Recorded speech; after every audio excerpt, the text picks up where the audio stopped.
So, hi everybody, my name is Kristen Soprano.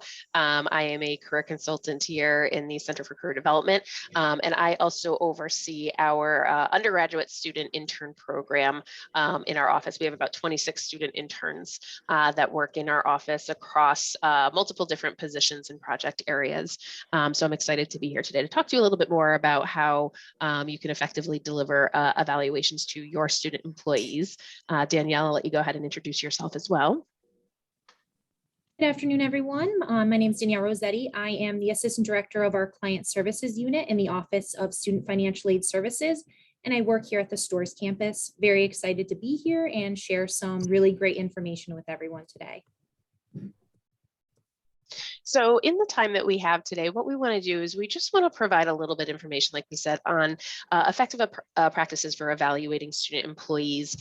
So what you'll be able to take out of this situation today is just, again, a quick, brief overview of NACE, an organization that we all belong to, and really the organization that has helped spur a lot of the initiatives we're working on in relation to becoming career ready and career readiness.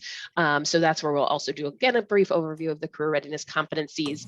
We'll spend a little bit of time talking about the idea of feedback versus the idea of evaluation, because we realize in many different circumstances, those two terms usually become interchangeable, and really showing you the difference between the two and how it can help you effectively connect with your students. We'll also talk a little bit more about the ideas of some of the content that you should think about including into evaluations, and also the delivery of evaluations, recognizing that some of the students receiving these may not have ever received an evaluation before. So we'll talk about how to make it a really effective experience for both you as well as your student. An idea of a little bit more of what the evaluation cycle looks like. We'll share some samples of just best practices that we've created that some others are also utilizing as well. And we'll also provide some information of upcoming events in relation to student employment, and give you some time for question and answer at the end as well. So what we want to do first today is start by just doing a quick, again, overview of NACE. So NACE stands for the National Association of Colleges and Employers. And basically what this organization does is it aims to bring together every individual from career service professionals to employers to really come up with thinking about providing business solutions to help thinking about bringing early talent into the workforce. There is about over 13,000 members nationwide that are comprised of all these different organizations and industries that we talked about. And it really serves as the leading source of information for all things related to career outcomes of graduating students, career trajectories, salary data and information, recruiting and hiring trends, and a lot of best practices also, because we realize that the world of career changes on a daily, monthly, yearly basis. So it really keeps us informed too of what are those trends that are happening in the world of career too, and how are we really preparing our students to be contributing employers. NACE is also responsible for delivering the idea of the career readiness competencies and really the foundation behind becoming career ready. And so what career readiness means really in simpler terms is being an individual that can enter the workforce with the key competencies and key skill sets that we know employers are looking for. These are competencies and skill sets that have been identified as being essential in the world of career and having really career growth and success. A lot of these is really the understanding of how do you really demonstrate these core competencies to fulfill, to use them to spur not just career success, but also career development, right? So it's not one thing to just be in career, but then how do you also keep developing yourself and your professional brand throughout the many years of your career? And so career readiness competencies really boil down to the idea of these 8 essential tools that all employers want to see. So really the idea of career and self-development, if you joined our last presentation that we did, some of these, will hopefully look familiar to you. But again, the idea of career and self-development, critical thinking, teamwork, professionalism, leadership. These are all the things that, early career talent should possess and be able to exemplify as they think about interviewing or entering the work world, right? And when you think about delivering your evaluations, evaluations, it's really important to think about, how am I identifying these? How are we really calling specific attention to these elements so that my student understands, one, how they're developing these competencies.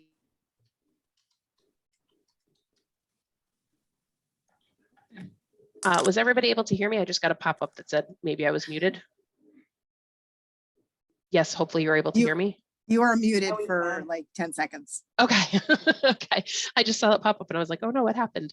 But so again, when you're thinking about providing your evaluations, really think about talking with your student about maybe how they exemplified these competencies throughout their time with you. How are you thinking about helping them develop these competencies? And more importantly, how are you thinking about helping them learn to articulate these competencies to future employers? And that's a little bit about what we're going to talk about throughout this presentation, and really thinking about the idea of, once they learn how to effectively demonstrate these, it helps increase their odds of hire upon graduation. So when you think about it, you're really helping them with that post-graduation success by discussing these. Two of the things that we're going to hone in a little bit more on are the idea of professionalism. This is something that we touched briefly upon during our last webinar, if you were able to join that. And really the idea of helping the students better understand their performance through evaluations, and how they're helping them to use this key element of professionalism to really demonstrate, develop, and maintain their personal brand to future employers, utilizing the essential behaviors that go along with this. We're also going to talk about today the idea of career and self-development. And this is where the idea of working and listening to a video. Oh, do we have a question in the audience? There, I think we might have somebody not quite muted yet. I'm not sure if that was a question. So what are you boys up to these days? If I could just ask everybody to make sure that they're on mute for the presentation. Thank you. It sounds like we got that. Thank you. So again, we're going to spend time today thinking a little bit more about the idea of career and self-development, and how that really relates to the idea of performance evaluations. You'll see with career and self-development, really what this helps students better understand is how they can demonstrate these specific examples and behaviors, their ideas of strengths and weaknesses, and really help them think about encouraging a plan for growth within their time under you, or maybe a future supervisor on the university, and understanding how career and self-development reflects upon the job that they're doing also helps them think about ideas to seek out developmental opportunities, both in and out of the workplace, so they can continue to develop this competency, both with the time with you as well as beyond their time working on campus. So from here, I'm going to turn it over to Danielle now, who's going to talk a little bit more about the idea of feedback and evaluation. Thank you, Chris. Also, I just want to first apologize in advance. You may hear if there's background noise. The cafe can get a little busy behind me, so I will try to speak loudly. So what I will do first is we're going to review providing feedback versus evaluation with our student employees. So starting with feedback should be frequent and informal. So this may take the place as a quick 5 to 10 meeting team huddle, or it could be a one-on-one check-in with your staff that takes place daily or weekly. Feedback should take the form of a discussion. So you want to provide on-the-spot updates that are happening in the moment. Feedback is also meant to be a means of positive reinforcement. So this is to allow for conversation and the sharing of ideas versus the evaluation. So evaluations should be scheduled and planned out. You want to set a specific time aside for the conversation to happen. This is where you will want to discuss performance, expectations, as well as future goals, with your staff. When evaluations take place, it is important to recognize the feelings that an evaluation may elicit with the student. We're going to touch on this a little bit more in detail in the next few slides. And then you can move on to the next one. Perfect. Okay, so on content and delivery when providing evaluations. So what should be covered? You want to consider using, we like to call the sandwich method when including content and evaluations. So you'll start with the positive attributions. Then you'll want to insert your constructive criticism and your feedback with your students.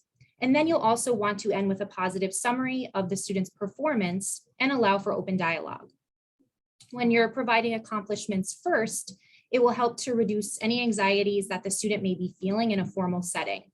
Providing specific strengths and how those strengths have attributed to the team and or the department is also very important. Constructive criticism or areas of improvement. This should include specific performance examples, along with any suggestions on how to improve or build upon that skill set. This will help the student to understand why it is important to improve and then focus on future goals for the student to set. And then finally, you do want to make sure you're allowing time for dialogue and answer any questions that the student may have regarding the discussion of their evaluation. Alrighty, so next up is delivery. So as I previously mentioned, these conversations can sometimes elicit fear with our students, especially since this may be the first time the student is actually receiving a formal evaluation. So to help alleviate any of those unnecessary feelings, try to conduct the conversation in a neutral setting. Additionally, you'll want to provide the evaluation to the student in advance. So this should never come as a surprise to a student. They should be prepared and expect the evaluation. This will ensure that the student has had enough time to read through the content and then formulate any questions that they may have. I think that's all I have for that. Move on to the next one. Perfect. So now we talked about students and the importance of evaluations, but evaluations also do benefit our supervisors. So it does provide an opportunity for our supervisors to expand their leadership as well as their communication skills. So when a supervisor is creating an environment for open communication and feedback, it's allowing our employees to feel like they've been heard and then instilling that value and trust within the department. Just keep in mind too that productive teams are inspired by great leadership. So please continue to be effective and strong leaders, as I know you all are.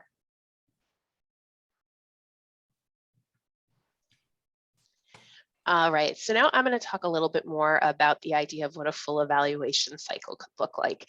We recognize that when you look at this slide here and you kind of see it as a full circle diagram, where we are in the semester right now with only 6 weeks left to go, we recognize that if you are currently supervising student employees, you may not have had an opportunity or may not currently in a position where you're going to be able to follow this full cycle, and that's okay. Later on in the summer, we are going to be hosting another event that focuses a little bit more in detail on the full cycle of the evaluation. But for today, we're just really going to focus a little bit more on the end of year evaluation as we think about wrapping up this semester, but we did think it was still important to highlight what this cycle in fact looks like. So when you think about the different stages of the cycle, we'll touch quickly upon some of the ideas of starting from the beginning with the start of year expectations or start of year roadmap. So really what this does is this helps set the tone for what is expected throughout the rest of the year from a performance perspective. So this is where you're really going to have that understanding of what exactly is this role, what exactly is this responsibility. It's also important to remember, again, as we've touched upon, that some student employees may have never gone through an evaluation process before. They don't know what to expect. They don't know that there's these scheduled or infrequent check-ins. So really having these conversations helps the students start with a clean slate and really get excited about the work that they'll be performing and the feedback that they're going to get.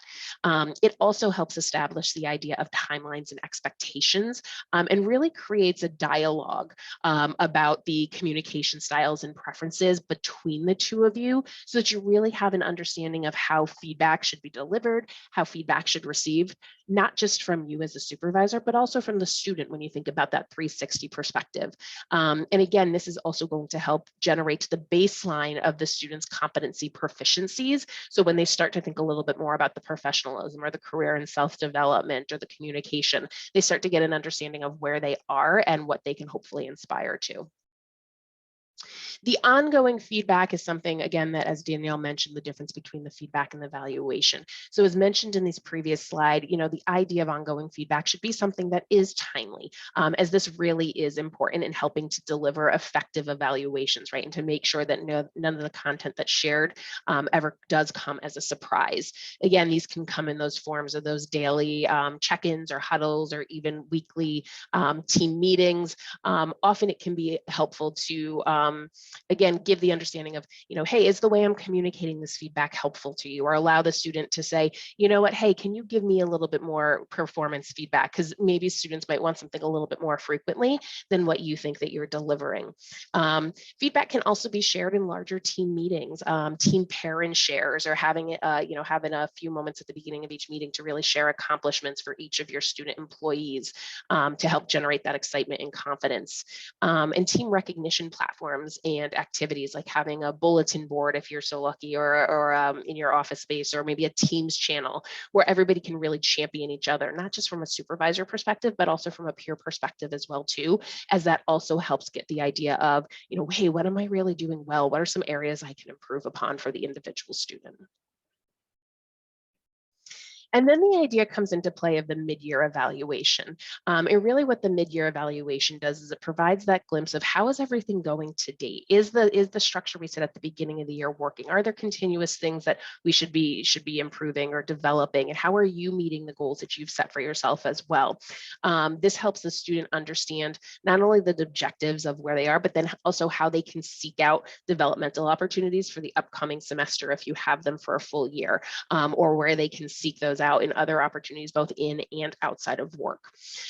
These mid-year evaluations also help to provide an opportunity to reassess plans if needed, because maybe the plans that were set at the beginning of the year aren't necessarily working in the way that everybody had hoped they were working. So this is another chance to kind of do a quick soft reset if needed as well too, to adjust those communication styles or project timelines and expectations of deliverables. And then we get to the aspect of where we may be currently with the end of year evaluation.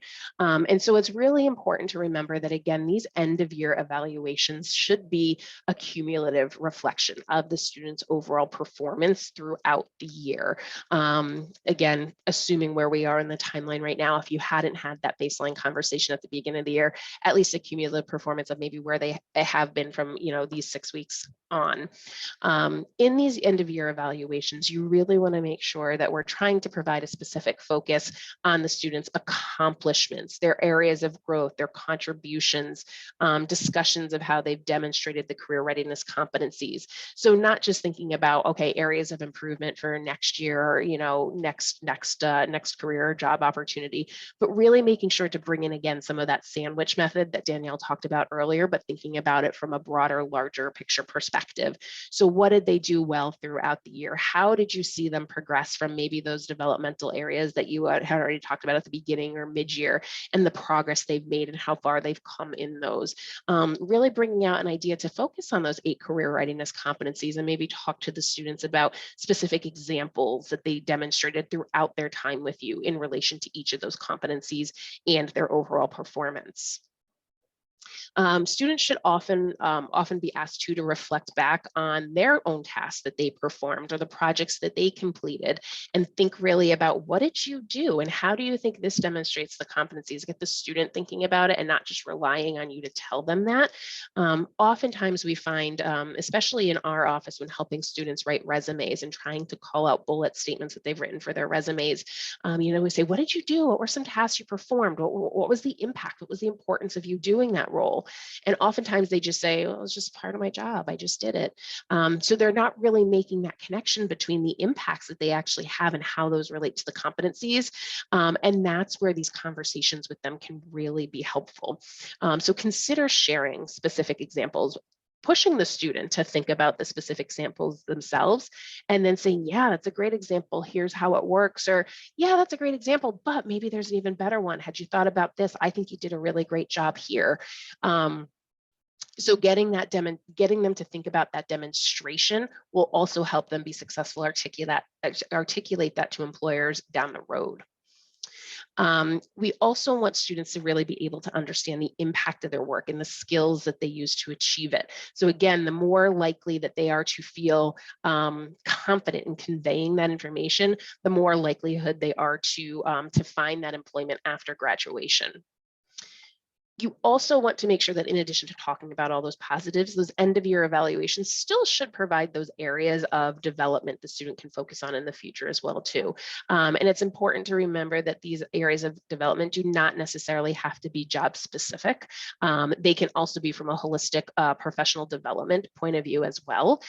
So for example, maybe you have a student who has been really great at contributing ideas and the team really likes them, but maybe the student really only contributes those really fantastic ideas when they're called upon. They don't necessarily think to speak up and voice them for themselves. That's a really great time to talk about the idea of career and self-development competency or communication competency, and let them know how great their ideas are, but often, try to push yourself out of your comfort zone to be the first to share those ideas. Be the first to schedule some times and meetings with teammates or with managers, to share those ideas directly, to putting meetings on calendars or establishing like brainstorming sessions. So that'd be a really great way to encourage them to improve upon that area of communication and speaking up as well.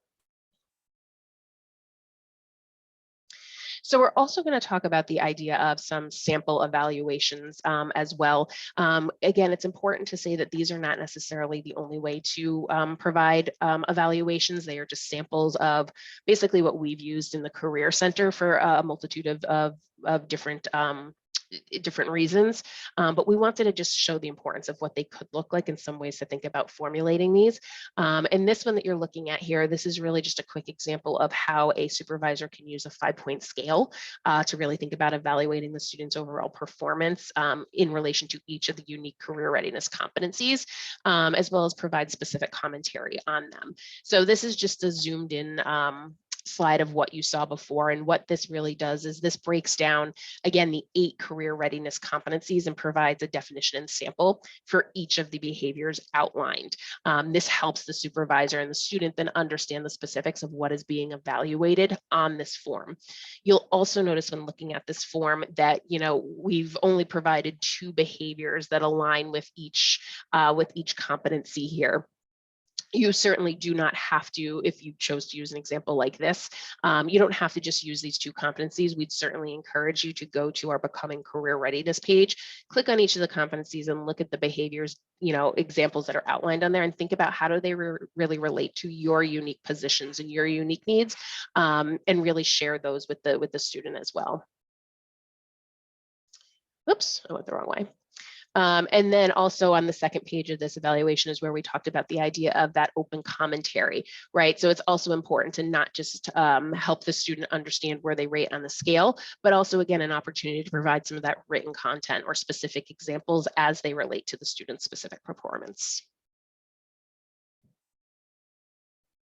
This second sample that we have on here is also another way of assessing the student's development and competencies, but this is more in a sense of asking the student to reflect upon their own performance rather than just simply relying on your scored evaluation.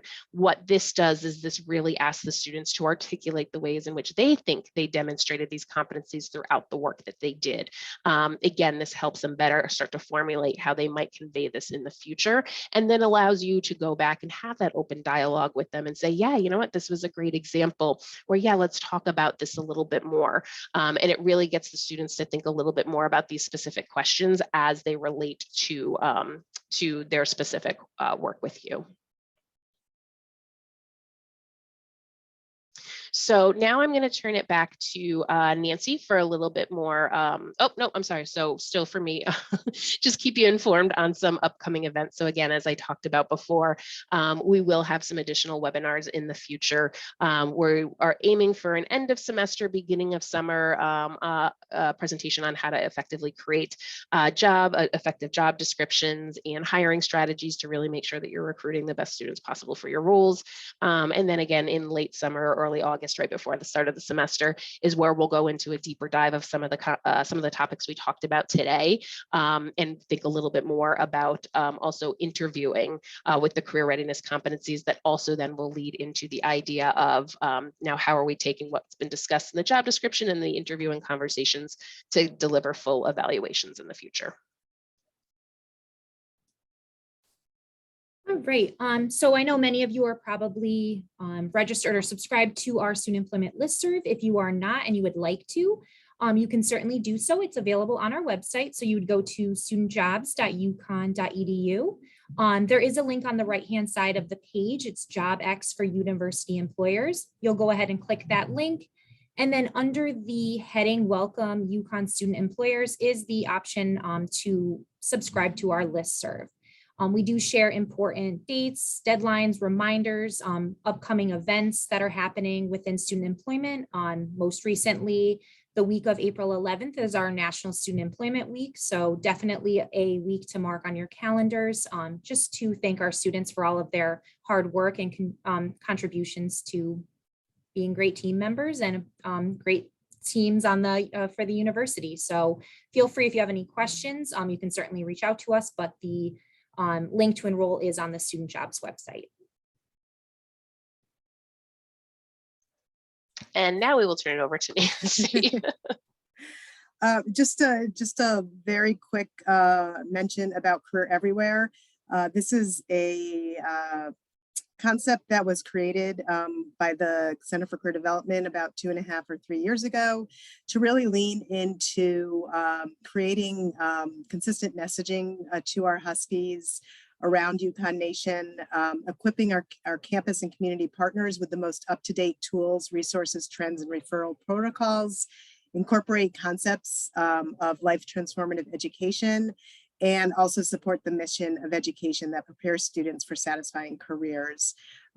Career Everywhere is supported by several of our departmental programs, but one in particular is our Career Champion program.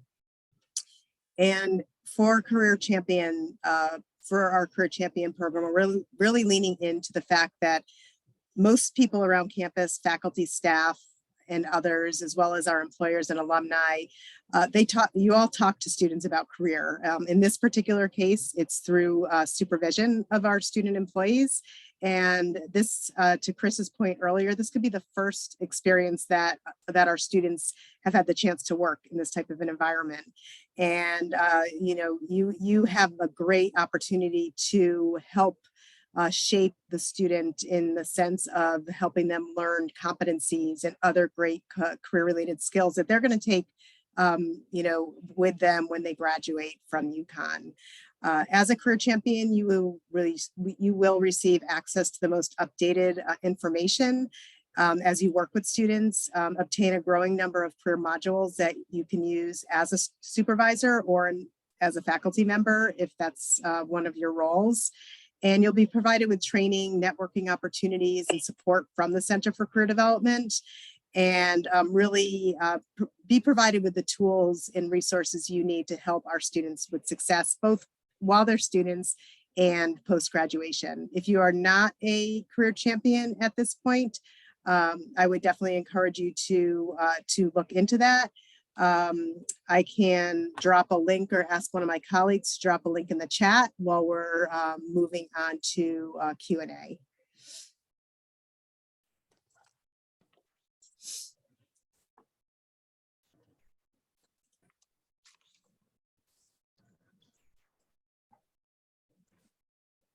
So, and I guess at this time, we'll go ahead and open it up to the audience for some questions and answers. And if you have any questions, feel free to go ahead and drop them into, I guess, Beth, do we have the Q&A option open, or is it just in the chat? Just through the chat. Okay, so you can go ahead and drop some questions into the chat, or feel free to unmute yourself if you so feel comfortable. Beth, do we have any that have come in throughout the presentation? We have not, there've been a couple, but they haven't been for the broad. And just shout out to Melika, who provided for us a reflection-based student evaluation. So that was great, and people in the chat have appreciated that. Great.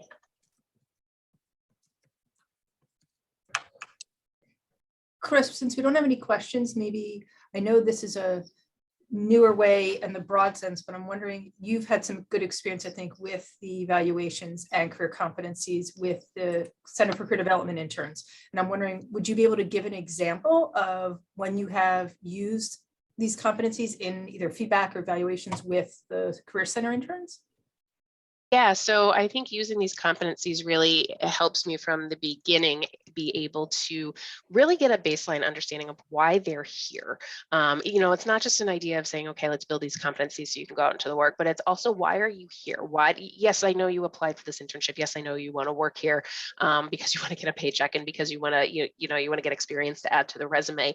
But really, what is it that you're seeking? What are you hoping to get out of it? So these conversations have really provided me an opportunity to be able to tailor specific projects to the interns that I directly supervise.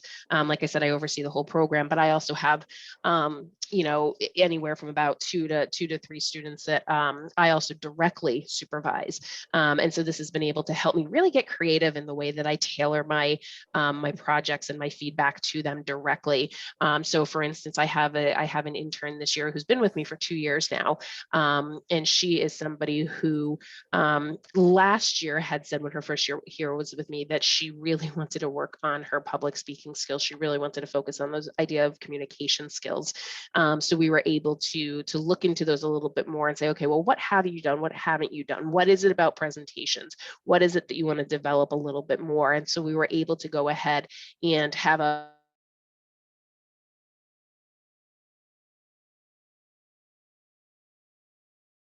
not just the peers on our team by leading team meetings, but also getting her out on campus and getting in front of classrooms, leading webinars.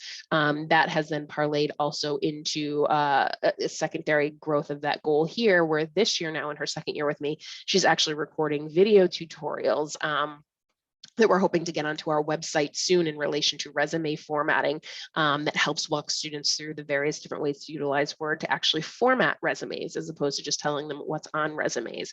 And so going from somebody who's been afraid to public speaking to now somebody who's leading presentations, developing agendas and ideas for our presentations, and contributing information to our website has been really, really kind of eye-opening and really kind of puts a big smile on my face as I talk about it.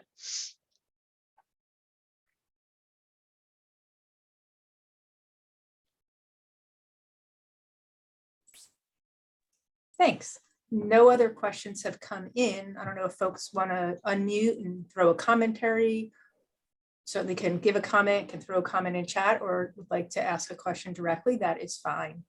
I'll just chime in and say that these sessions are so helpful, and I think that there's a lot of traction with these ideas right now, and this is on the minds of a lot of supervisors. And so knowing that we have, the support of our departments, but also the support of these, larger university-wide, areas is just like, it's super encouraging. And yeah, I think we all just want the best for our students and want to be a resource for them. So just thank you so much for scheduling these and doing all this work.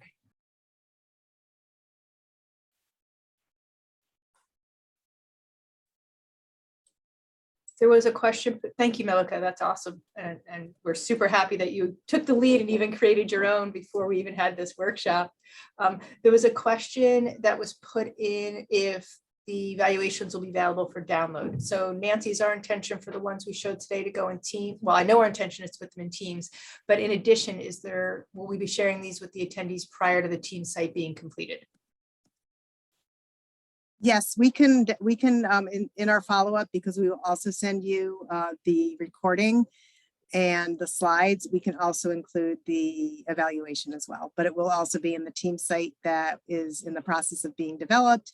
And at some point, we'll also be reaching out to you all for samples like Malika shared with us that can be included in this site, where we can all have easy access to different resources that we're all using with student employees.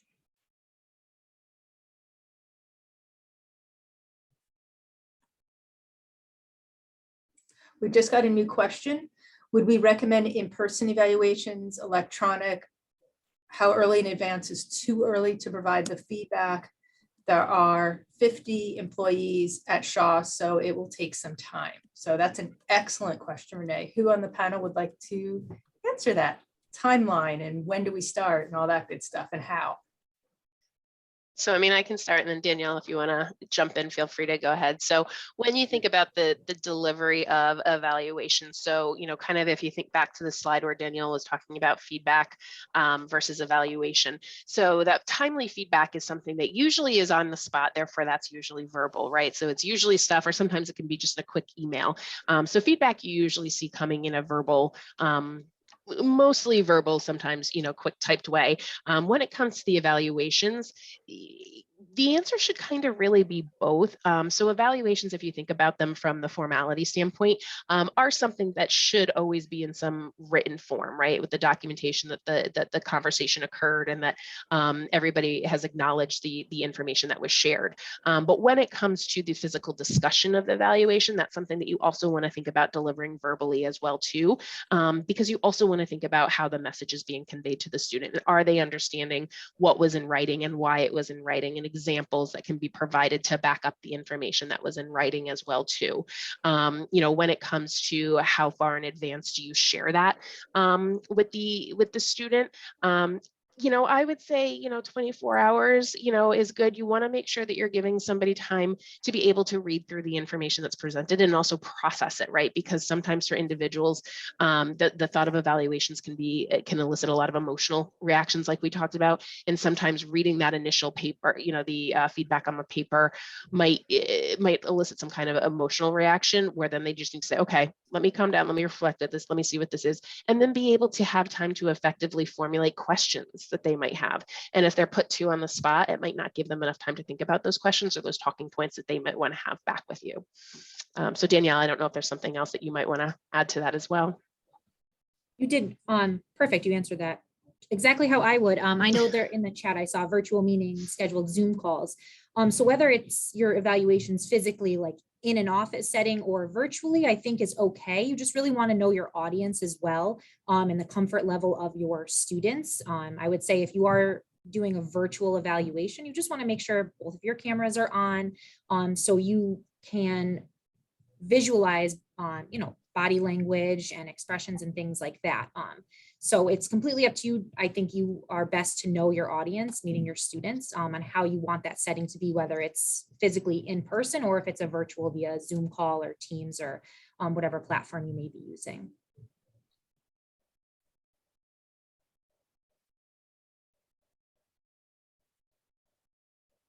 It's a great question, Beth. Any other questions that have come in?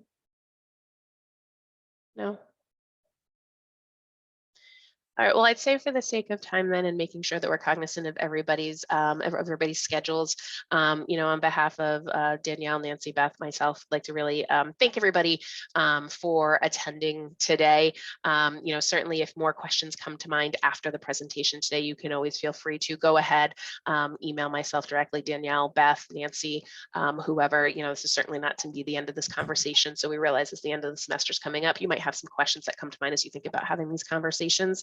So certainly feel free to use us as some resources. And Danielle, I see you unmuted yourself, so I'll let you add to that as well.